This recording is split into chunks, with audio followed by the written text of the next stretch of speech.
Hello and welcome to Strange Journeys. In southern Louisiana, there is a word that has much to do with today's show. That word, if you've ever heard it, is lagniappe. Got a weird spelling. It's a Creole thing, Lagniappe. It means something extra, a bonus, or a gift.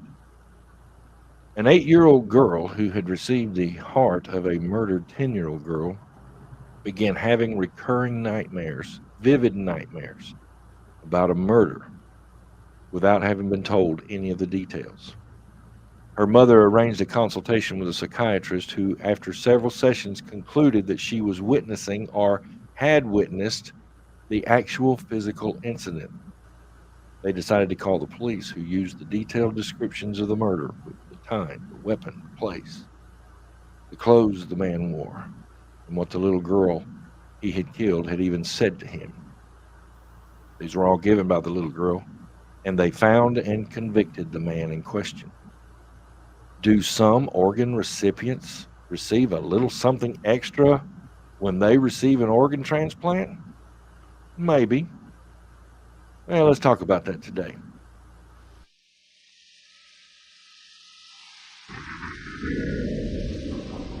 Do you want to take a trip?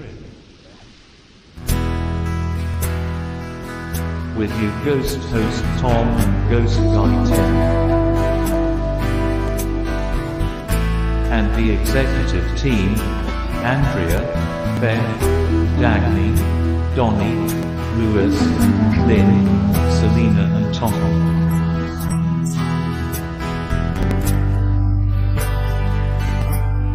Are you ready? Here we go.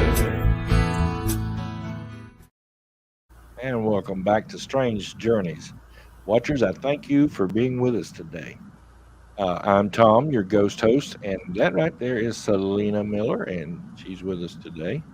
And you weren't able to be with us on the last show, I think, because we moved it back a few hours. Right. Yeah, 2 weeks ago, I had we had set the show for 3 like we normally do, but then I remembered, and Lynn reminding me, that we had the grandson's birthday party at the same time. So we had to go do the birthday party. That's why we moved back, and we were at a river and having a good old time out there. Lynn says, "Hey, Selena." Hey, Lynn. So anyway, so that's, I mean, changing the time kind of screwed up everybody's schedule, and I apologize, but we had a good time there and got to enjoy the water a little bit. But remember that we provide these shows first and foremost for you, the watchers, for your entertainment. We are not by any means and do not claim to be scholars or experts in any of the topics that we choose to cover. We're simply enthusiasts and storytellers who have fun with these topics while doing our best to respect individual beliefs. And please remember this show is live and nothing is rehearsed or edited out later. What you see is what you get. We've not even rehearsed these stories we're going to tell today. We put them in our notes and we're going to share them and relate them to you as best we can. And remember, you can support us at PayPal, Patreon, Venmo, and Cash App, and the links are down below in the description.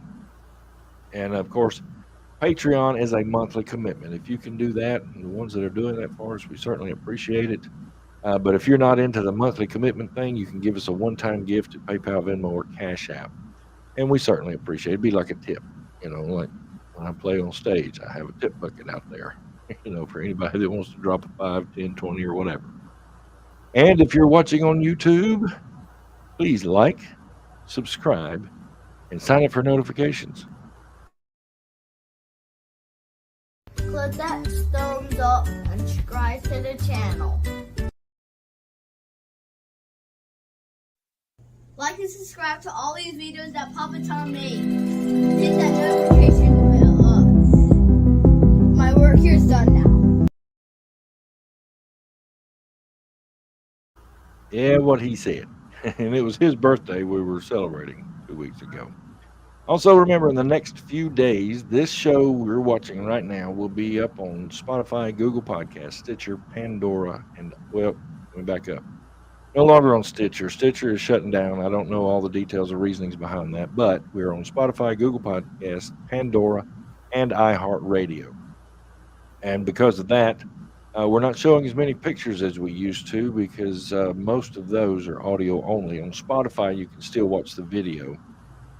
In most cases, like if you're sitting in front of your TV and you have a Roku TV or smart TV that can do the apps, you can go to Spotify and you can actually watch the video version of this show.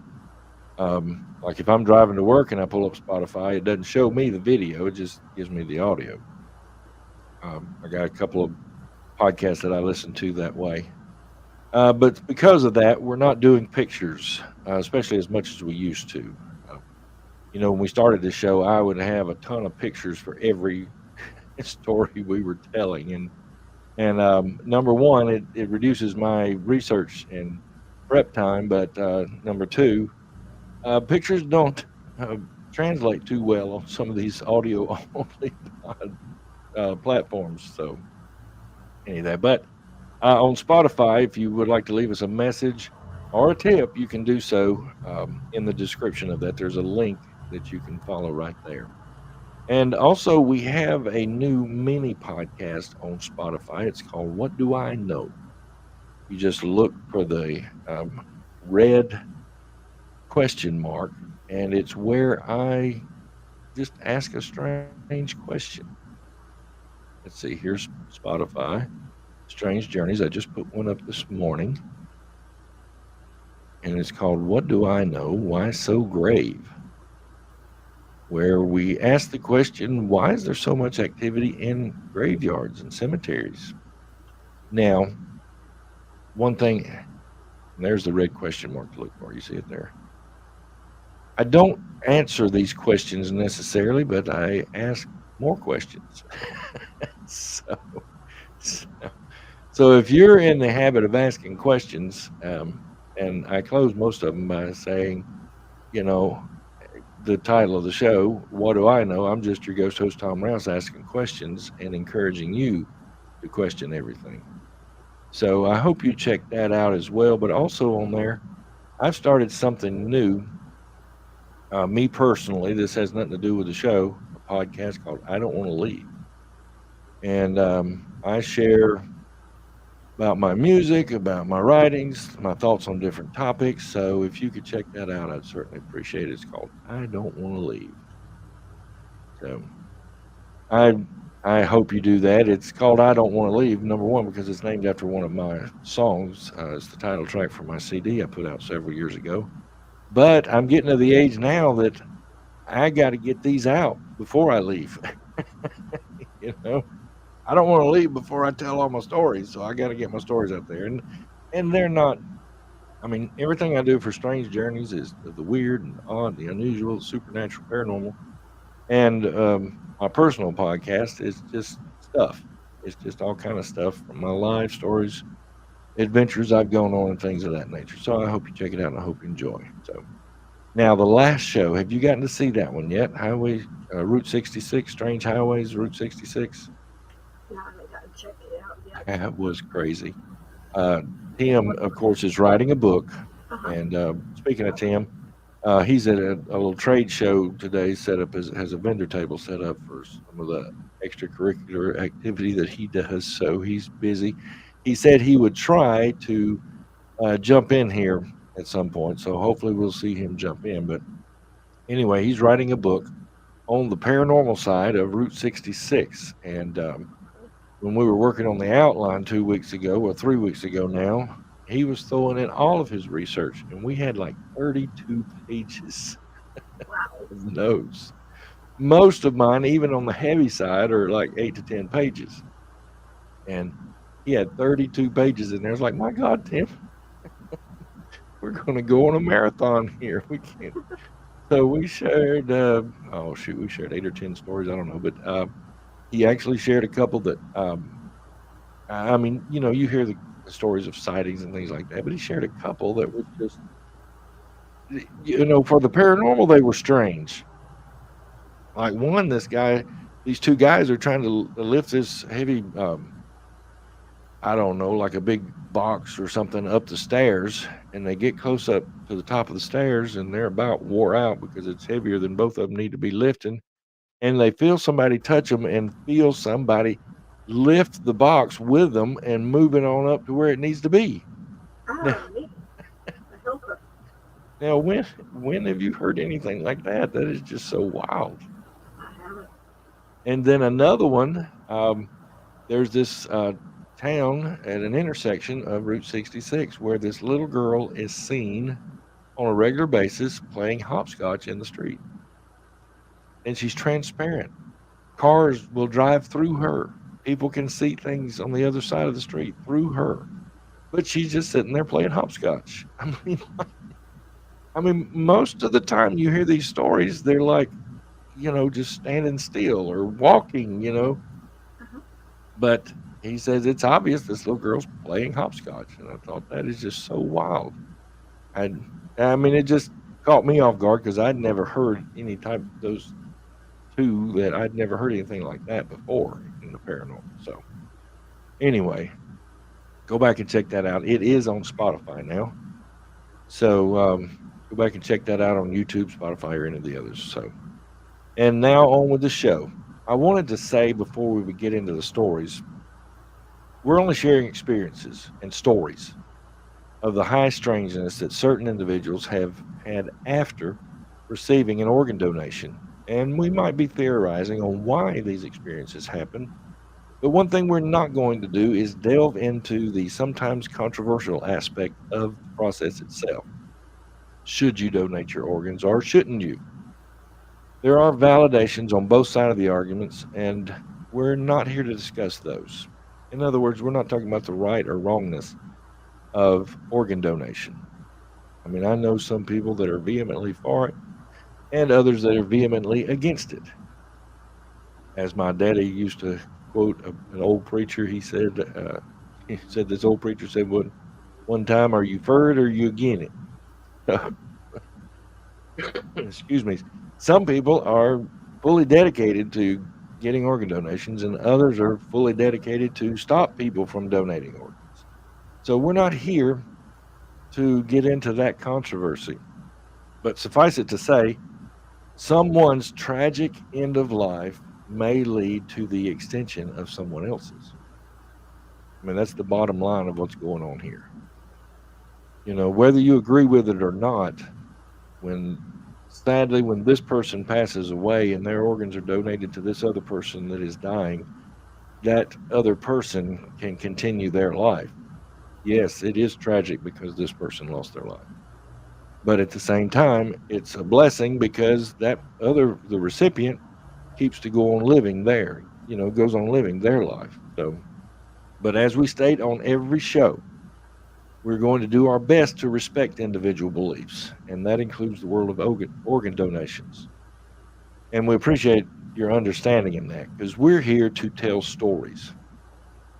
Again, going back to our disclaimer at the beginning of every show, we're here for your entertainment. We're not experts. We don't know all the philosophical and medical details about organ donations. We've just found some cool stories that are flipping amazing that it will just blow your mind about the recipients and things they experienced after that donation. And now on with the stories. Selina, I'll start, and if you want to come in with the next one, that's fine. Okay. But 47-year-old Claire Sylvia became the first woman in Britain to successfully receive a full heart-lung transplant. When Claire recovered from her transplant, she began to find that she was starting to have strange cravings that she had never had before. Cravings for beer, which she had never even desired to drink before, as well as a change in her eating habits, and described having wild craving for McDonald's chicken nuggets. And according to Claire, she had never even cared for them before the operation. Now, these kinds of changes could quite easily be explained away if presented on their own terms of evidence. However, Claire also described having strange dreams post-surgery in which she described visions of a young man, thin build, and gave him a name of Tim L. Her dreams of Tim were incredibly vivid, to the point that Claire began to suspect that the young man she was seeing was actually her organ donor. Now, she would later find out that he was a young man of just 18, and his name was Timothy Lamarande, Tim L., who died in a motorcycle accident. Now, get this. It was said that at the scene of that motorcycle accident, he was found with a bag of McDonald's chicken nuggets in his pocket. Wow. Wow. Strange, It is you strange. know. All right, do you want to read the next one? Yeah. 45-year-old Sharon Coughlin found that not only did her taste in food change, but also her interest in books, music, and movies took a drastic turn after her kidney transplant. I didn't just get my donor's kidney, I also got his taste for food and his love of reading and other habits. I'm living proof that when you donate organs, part of your personality also lives on in the other person. As I've recovered, I've realized I'd inherited some of my donor's likes and dislikes. The chick flicks and books I'd loved, I suddenly couldn't stand. Instead, I began reading war books and historical biographies. My interest seemed more manly. Prior to the surgery, I loved seafood. Now the thought of it made me ill. Instead, I craved brown bread, mustard, and cheese. Where?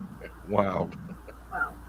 It was like my taste buds had been swapped over as well. I went online and discovered cellular memory. Some doctors think it happens, others don't. I am proof it does. Wow. But brown bread, mustard, and cheese. That's an odd combo. All right, here's another wild one. Daryl, a 5-year-old boy who needed a new heart. He finally got the heart he needed from a 3-year-old boy who had died after falling from a window. Having no previous knowledge of his donor, Daryl began describing to his parents that he saw a young boy in his dreams that he called Timmy, who had told him that he had been hurt in a fall. At the time, Daryl's parents had no knowledge of this donor either, but were really spooked when they found out more. Daryl, the 5-year-old recipient, had loved the Power Rangers prior to his surgery, but suddenly, after the surgery, developed a fear of them. Now, add to that little Timmy had fallen from the window because he was trying to reach his toy Power Ranger. The parents of the little donor were made aware of these occurrences with Daryl. And then Daryl's parents found out that the donor's name was Thomas, but had been given the nickname Timmy by his friends and family. Wow.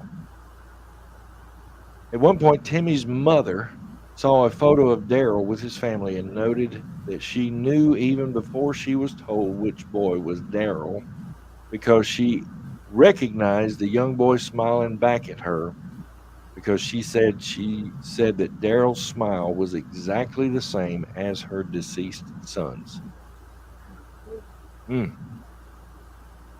And he's, I mean, just like the previous one where she's seeing Tim L, you know, and then finding out later his name is Timothy. That last name is hard to pronounce, but it started with an L and he was a Tim L. And this kid is having dreams of Timmy, whose real name was Thomas, but had been given the nickname Timmy. And then to find out that, you know, he fell out of the window reaching for his Power Ranger and died. And Daryl had loved Power Rangers until afterwards. And then he was scared of them.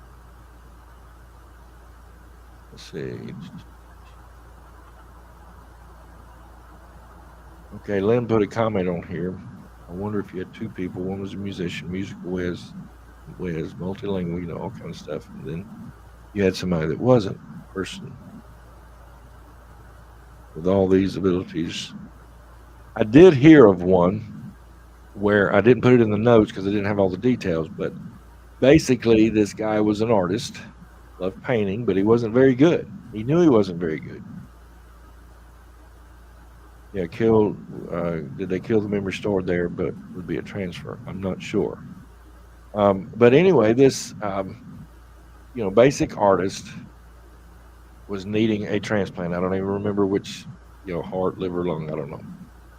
But after he recovered from the surgery, he noticed, like a massive increase in his talent for painting, and he was making these, wonderful pieces of art and selling them, and before he couldn't.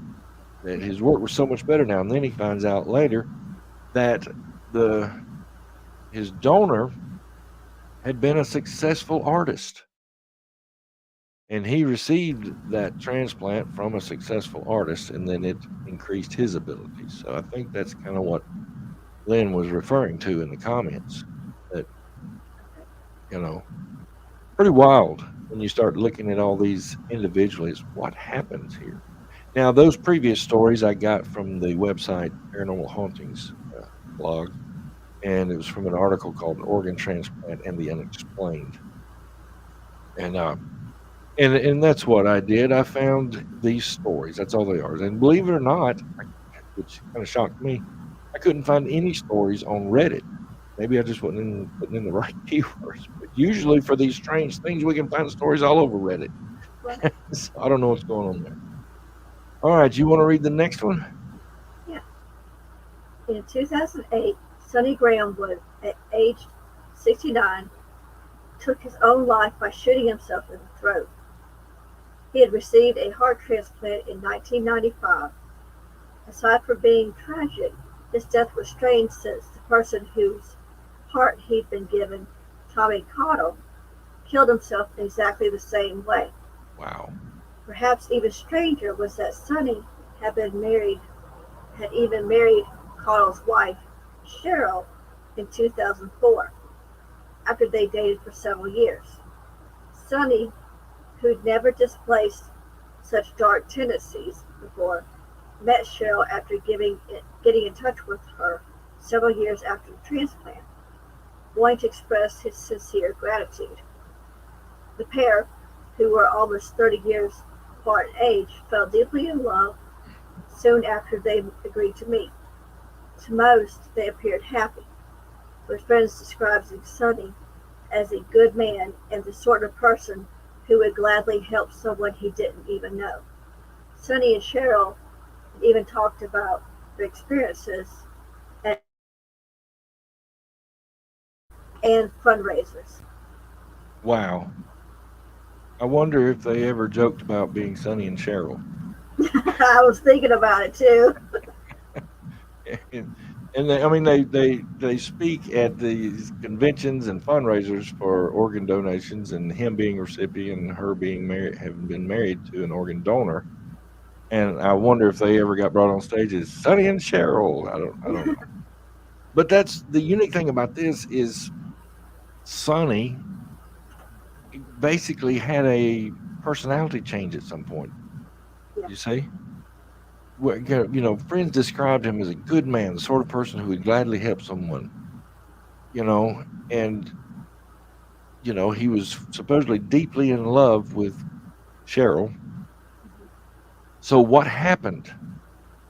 And then when he took his own life, he did it exactly the same, a gun to the throat. Now, most people, when they commit suicide, either stick it in their mouth or the side of their head. And I don't want to get graphic here, but yeah, but that type of suicide, shooting yourself in the throat, is, I guess, kind of rare. You don't hear that very often, you know. But to do it exactly like his donor had done, that's what's wild.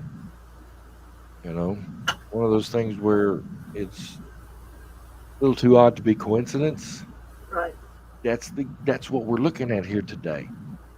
Is there a connection somehow between the donor and recipient? Now, You know, granted, we're only giving you a few stories of the hundreds, I'm sure, that are out there, maybe thousands. But even in that, in the multiple or multitude of stories that there are out there, this doesn't happen to every recipient. I've heard a guy today on a show saying most, just carry on a normal life, never notice any changes or anything else. They just go back to living as normal. I knew a man, oh God, this has been over 20 years ago, who had been a double recipient. He'd received a pancreas and a kidney. And I mean, he's going to be on anti rejection meds the rest of his life, he said. But he was no longer diabetic. But that's really the only change that he told me about. I mean, we talked about it a little bit, and I really wasn't asking for anything weird or unusual, but that was, he opened up and shared some of that with me, but he didn't talk about any personality change. So this doesn't necessarily happen with everybody, or could be that these folks are just the only ones brave enough to come forward. And again, I shouldn't have said it that way, not brave enough.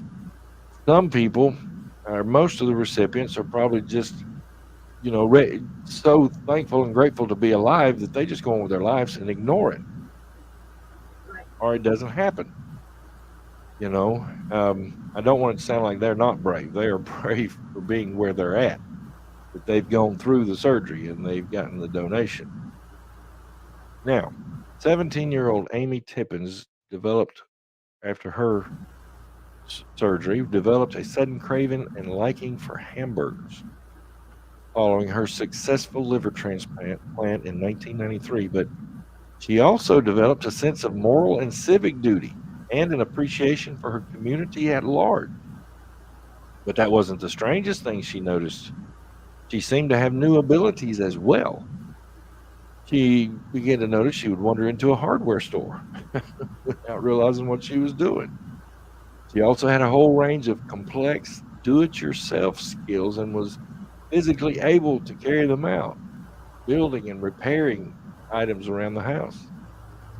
Now, Amy suffered from acute liver disease, which led to her requiring a new liver. She managed to arrange a meeting later with the donor's family and learned that the donor was a former U.S. Marshal named Mike James. His family stated that he loved hamburgers. They were one of his favorite foods. But more importantly to Amy, they said he loved to work with his hands and had undertaken several building projects at home before his death. His family also told her that his goal in life was always to help and protect other people. And she believes that through the liver transplant, she has absorbed some of Mike's personality and his sense of duty, as well as some of his skill. Wow. It's like that old joke, Doc, after I get this surgery, will I be able to play the piano? Well, yes, you should be able to play the piano. Well, great. I never could before. You know, you know. I mean, that's an old shtick from years back, but it kind of goes to the same thing. Amy had never worked with her hands, had never done any kind of repair or do-it-yourself projects, but after it, she not only could do it, she enjoyed it and had the skills. How is that possible? Nobody ever taught her from what this says. If we take that at face value, she wasn't sitting there watching YouTube videos about how to repair a leaky faucet, and, it's just like after that liver transplant from a donor that normally did that kind of thing, she can do it now. That's just so wild. Plus the thing about him being a marshal and having that sense of duty to protect other people, and she began to sense some of that too. So maybe she ended up in law enforcement. I don't know. All right, you want to read the next one? Okay. Jamie Sherman had undergone several heart surgeries by the time she had a heart transplant at the age of 24. She'd suffered from a heart defect since birth. When she awoke following the successful procedure, she felt a deep sense of anger, so much so that she wanted to fight, although she didn't know why. She also began to have cravings for Mexican food, especially cheese enchiladas, which she hadn't craved before. Wow. 6 months following the transplant, Jamie met the family of her donor, a 29-year-old man named Scott Phillips. She quickly mentioned her cravings and liking for Mexican foods, and she wasn't too surprised to hear that Scott liked cheese enchiladas. When Jamie found out that Scott had died in a fight at a sports bar after being hit in the head and suffering major brain Mm, trauma, she felt that she now understood where wow. her sudden feelings of anger came from. She theorized that he felt anger and rage in the seconds before he was hit and consequently died, and these feelings were locked in his heart when it, when it was transplanted to her. Wow. I mean, she wakes up pissed off. All right. And she's like, why am I pissed off? Well, nobody's done anything wrong. I'm living. I'm alive. They successfully transplanted a heart. And then she finds out that he was getting beat up, and that's what killed him. Trauma to the head. So, yeah, he was trying to defend himself. He was angry at whoever this was beating down on him. And she wakes up with it.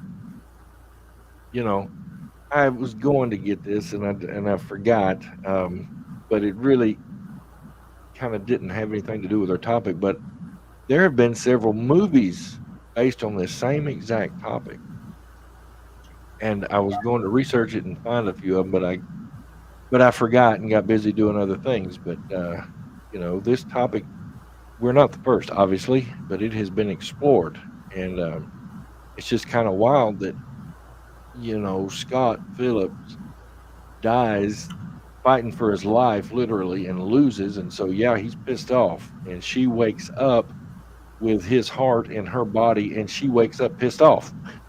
so, so not only you know food cravings and abilities, but emotions, intense emotions. That's wild. Excuse me. All right. This one lady says, I got a little concerned. I don't know why, and was wondering, what about this organ donor? Maybe I don't even want to accept his heart. This was Sister Higgins, a Roman Catholic nun. She said it was a very strange feeling. And in Vancouver, Eunice Barriga learned after her own heart transplant in '02 that the donor had just been just 20 years old. Then she saw his face. It was soon after her July '05 heart transplant that Jean Higgins, the nun, began to question the new organ beating inside her chest. I had a vision of a young man. For 12 years, that's what's been with me all the time, every day. I can't, I can even be alone, and I'm not alone. I feel his presence with me. Sister Higgins, based in Kingston, Ontario, says she eventually grew to accept the replacement heart as hers exclusively, while Mrs. Barriga says her visions are actually comforting. Now, those are from a National Post article, the heart transplant recipients. The previous stories were from listverse.com, 10 organ recipients who took the traits of their donors. All right, Selena. The unusual case of Australia's 15-year-old Demi Lee Brennan is 1 in 6 billion. After the teenager underwent a liver transplant, her body took on the immune system and blood type of her donor. Wow. Not just this, this reaction of her body even negated the need to take anti-rejection drugs for the rest of her life. Wow. 9 months after the operation, when her condition worsened, the doctors were shocked to see that her blood group had changed from O positive to O negative. Holy cow. I mean, how is that possible? Is it even possible for for blood types to change? I didn't think that I was didn't even think so. possible. You know, I mean, I know the liver basically filters your blood. Yeah. So maybe there was something in her donor's liver. I don't know. I don't know. That's just odd. But we've seen, you know, personality traits. We've seen abilities. We've seen emotions, and now actually changing a blood type. That is so strange. That is true. You know, I now, I mean, that one just blows my mind. You know, um, but that was from a scoopwhoop.com article, 10 unbelievable organ transplants. And, you know, some of these articles that I've gotten that list 10 or more, but some of them were duplicates. So I did not redo those. I just picked some of each of the articles. On May 29, 1988, an American woman named Claire Sylvia received a heart transplant at a hospital in Yale, Connecticut.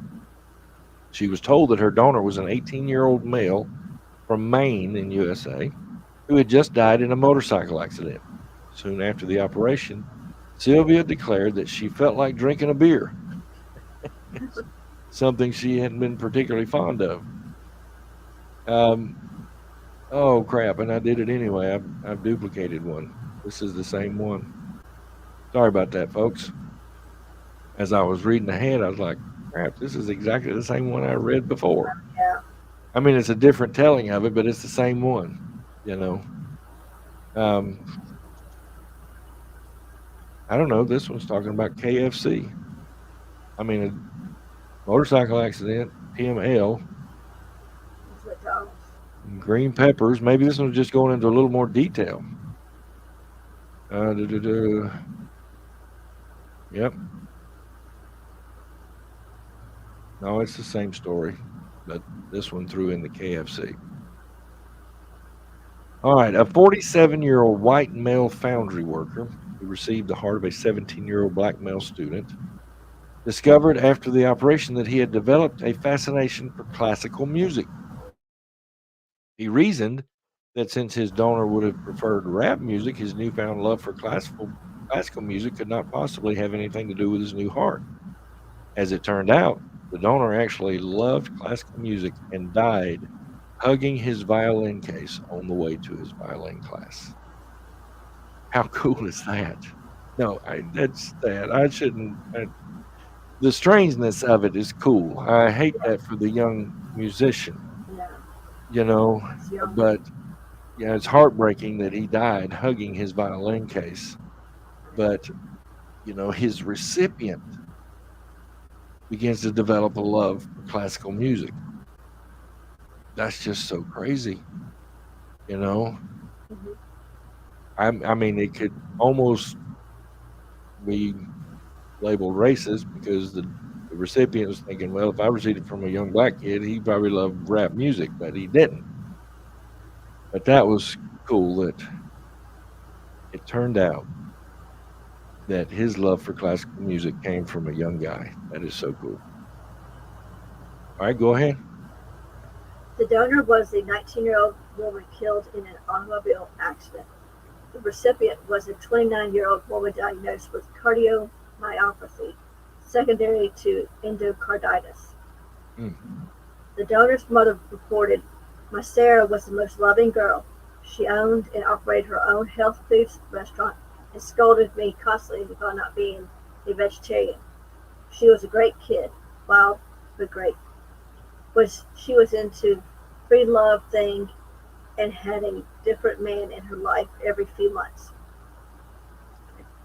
She was man crazy when she was a little girl and it never stopped. She was able to write some notes to me when she was dying. She was so out of it, but she kept saying how she could feel the impact of the car hitting them. She said she could feel it going through her body." The recipient reported, "You can tell people about this if you want to, but it will make you sound crazy. When I got my new heart, two things happened to me.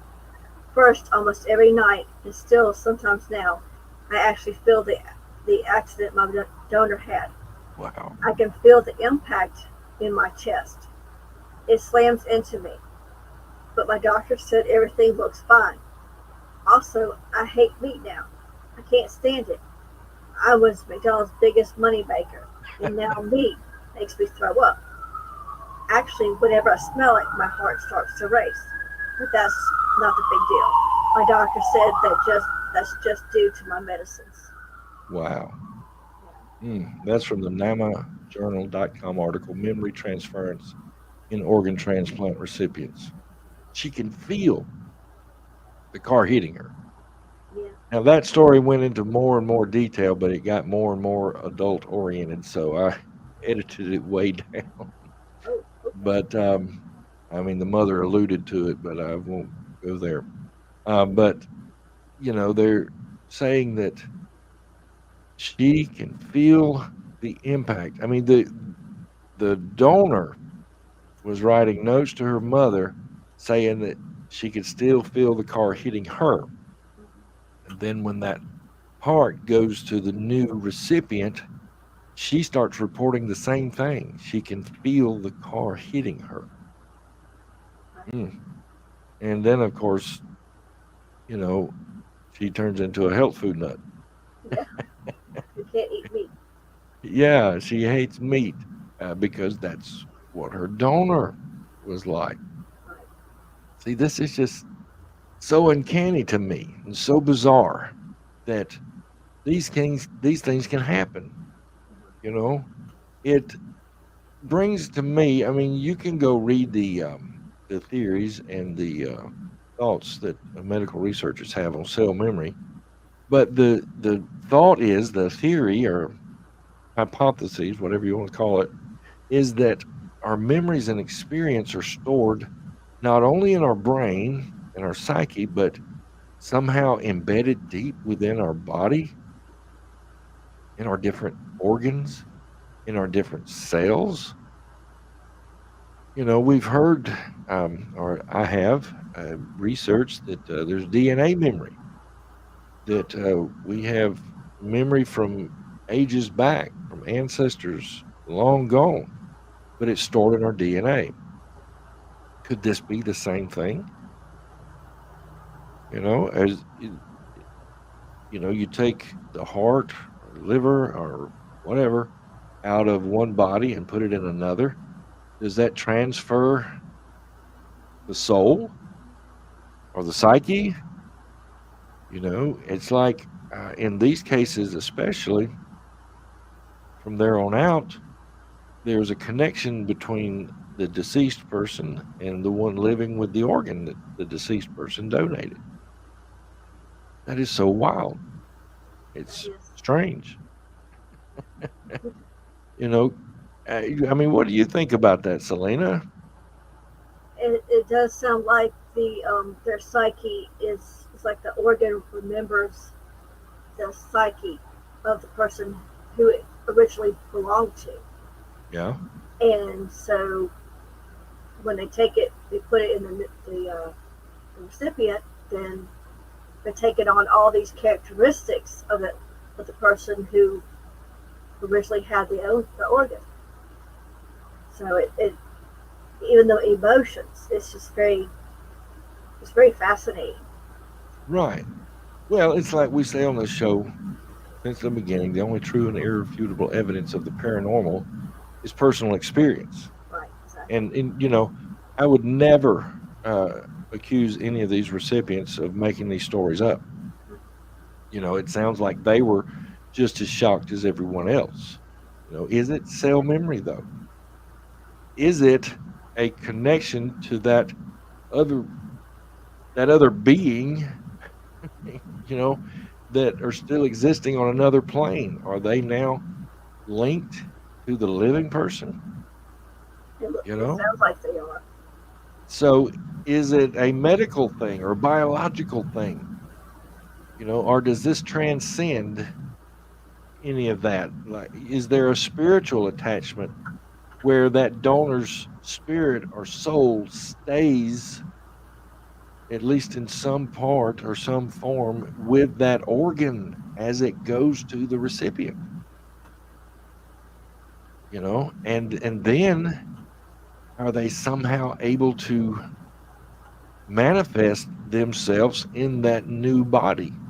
And I mean, I hate to see it this way, but it's like a symbiote off of Star Trek. That symbiote takes a new host. Right. And on there, I mean, it's like an organ transplant as on Star Trek. But is it that same in reality? Is it that same way? maybe not the complete person, but just like they keep a fingertip in there. They're like, I'm holding on to my liver. That's my liver. You can just use it the rest of your life, but that's my liver. I don't know. Is this supernatural? Is it paranormal? Is it just cell memory? Has that goes back to a deeper thing of, are we just a body? You know, um, is our Definitely. soul, our psyche, our spirit, is it has it permeated every cell in our body? Something to think about.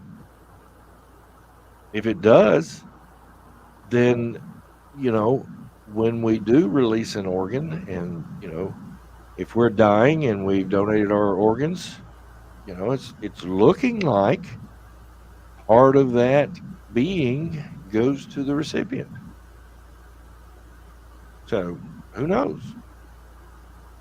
If it is a spiritual thing, um, if it is just a medical or biological thing, then there may not be anything paranormal to it.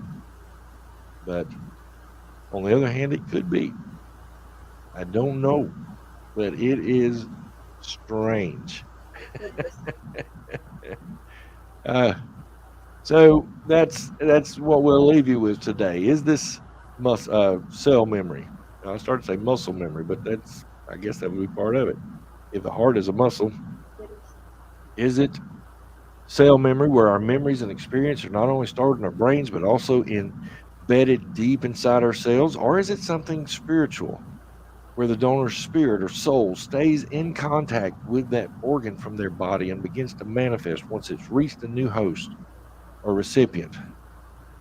Or is it something else entirely that we haven't even thought of? I don't know. My brain started to go to extraterrestrials, but I don't know. I'm not even going to go there. I mean, we've gone down some weird ones before, but I'm not going there yet. Okay. Selena, any final thoughts? Um, I'm. I kind of think it is a little bit supernatural. I mean, what is the little boy or little girl? I think it was. She she helped solve a murder mystery. Right. I mean, it was like the child that she got her organ from used her to get justice for what happened to them. Yeah. But I also believe that it is cell memory, and that it's like the organ just wants to keep that connection to its original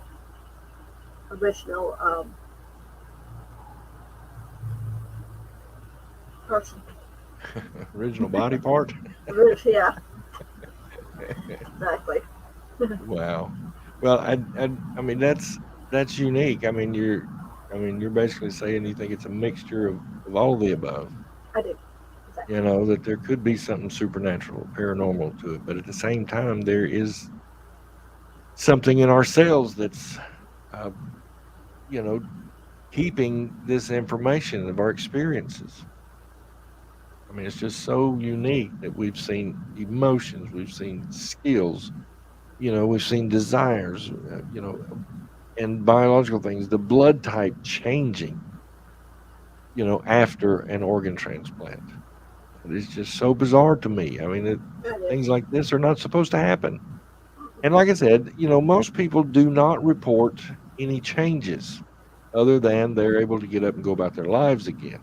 Right. So I I didn't want it to sound like I was inferring that they were not brave. They are extremely brave.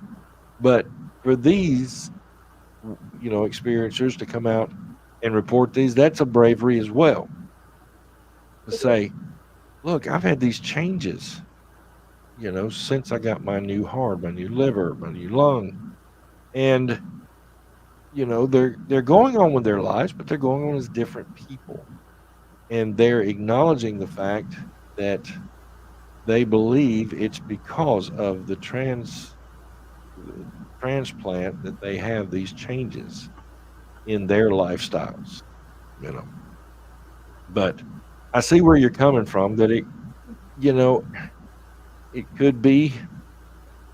The latest question I just answered, or not answered, just asked on the What Do I Know segment on Spotify, kind of relates to this because of something Elizabeth said in one of our shows. Um, go watch or go listen to the What Do I Know segment. But Elizabeth said, well, I'd ask, and that's the premise of that segment is, why is there supernatural activity in graveyards and cemeteries? Right. From everything we've picked up over the last 100 years, there shouldn't be any, because we say that, okay, that person died in that house, so they're attached to that house. Well, no, they lived in that house while they were alive, and so they're attached to that house. Well, in a graveyard, neither one happened. That's That true. person didn't live there. That person didn't die there. So how could they be attached to a place where their physical body is? And this is something that I didn't even bring up a possibility of this in the what do I know segment. But what if, like everything we've talked about today, there is a attachment to our physical bodies that doesn't necessarily end when our life ends? Just like these folks receiving these organs from people who had died and passed, but those donors are now showing up in their lives, the Mhm. recipient, you know? So, you know, could the connection be deeper? Now I know philosophers have gone over this question for years and years and years, and so I'm not new and I'm not the smartest. I just, I'm curious and asking questions. So something to think about. And you know, if you come across these stories on YouTube, I mean, just listen to them. They are amazing, and it's just so cool to sit there and listen to them. So anyway, either I didn't get enough material or we didn't have enough to talk about. I don't know. Didn't have enough people here, but we have gone through everything that we pulled up. So we're going to call it a day here, and we thank you, watchers, for being here. Thank you, Selena, for your input. Thank you for having me. Appreciate your insight. Okay. And we thank you, watchers, for watching. Stay safe on your strange journeys. See you next time. Bye bye.